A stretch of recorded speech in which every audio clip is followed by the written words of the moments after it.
அடுத்த உலகப்பெரிய அண்ணன் இந்தியா தான். சீனாவுக்கு விழுமடி. ஆஸ்திரேலியாவின் முன்னாள் பிரதமர் சொன்ன இந்த குட் நியூஸ் உண்மையாவா? ஆஸ்திரேலியாவின் முன்னாள் பிரதமர் டோனி அபோட் ஒரு அதிரடி கணிப்பை சொல்லியிருக்கிறாரு. அவர் என்ன சொல்றாருன்னா, இந்த 21ஆம் நூற்றாண்டு இந்தியாவுக்கு சொந்தமானதுதான். இன்னும் 40-50 வருஷத்துல இந்தியாவோட பிரதமர் தான் உலகத்துக்கே தலைவர் ஆக இருப்பாருன்னு சொல்றாரு. கேட்டா ஆச்சரியமா இருக்குல்ல.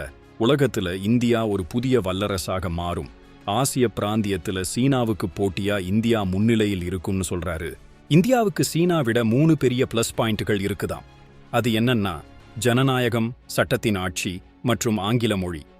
இந்தியா இப்போ வேகமா வளர்ந்துட்டு இருக்கு. புது விமான நிலையங்கள், உள்கட்டமைப்புகள்னு எல்லாமே நல்லா இருக்கு. அதனாலதான் உலக அரங்கில் சீனாவுக்கு மாற்றா இந்தியா நிச்சயம் வர முடியும்னு அடிச்சு சொல்றாரு.